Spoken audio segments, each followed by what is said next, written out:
3 மாதங்களுக்கு பிறகு பிப்ரவரி 1ஆம் தேதி காவேரி மேலாண்மை ஆணையம் கூடுவதாக அண்மை செய்தி வெளியாகியுள்ளது. இது தொடர்பான விரிவான விவரங்களை செய்தியாளர் நந்தினி வழங்க கேட்கலாம்.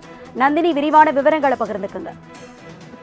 வணக்கம் அரசி. 3 மாதங்களுக்கு பிறகாக காவிரி மேலாண்மை ஆணைய கூட்டம் பிப்ரவரி 1ஆம் தேதி கூடுவதாக தற்போது அண்மை தகவல் என்பது வெளியாகியிருக்கிறது.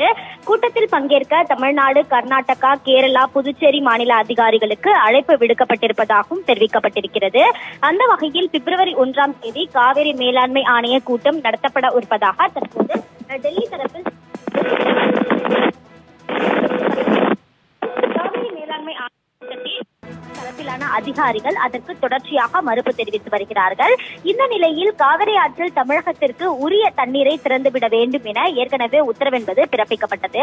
முன்னதாக தண்ணீரை திறக்க கர்நாடக அரசு மறுப்பு தெரிவித்ததால் வெளிநடப்பும் அதிகாரிகள் தமிழ்நாட்டை தரப்பில் அதிகாரிகள் கடந்த கூட்டத்தில் வெளிநடப்பு செய்திருந்தனர். அதனைத் தொடர்ந்துதான் காவிரி மேலாண்மை ஆணையம் ஏற்கனவே உத்தரவு பிறப்பித்திருந்தது. வினாடிக்கு 10,000 கன அடி என 38 TMC தண்ணீரை திறக்க வேண்டும் என தமிழக அரசின் கோரிக்கையை ஏற்று அந்த உத்தரவானது பிறப்பிக்கப்பட்டிருந்தது. இருந்தபோதிலும் தற்போது வரை அதற்கான எந்த ஒரு முடிவும் எடுக்கப்படவில்லை. இந்த நிலையில்தான் 3 மாதங்களுக்கு பிறகு காவிரி மேலாண்மை ஆணையத்தின் கூட்டம் பிப்ரவரி 1ஆம் தேதி கூட இருக்கிறது. இந்த கூட்டத்தில் பங்கேற்க தமிழ்நாடு, கர்நாடகா, கேரளா, புதுச்சேரி மாநில அதிகாரிகளுக்கு அழைப்பு என்பது விடுக்கப்பட இருக்கிறது.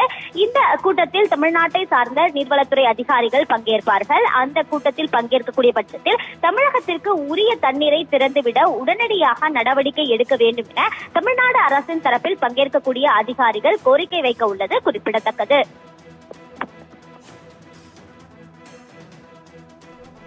விரிவான விவரங்களுக்கு நன்றி நந்தினி.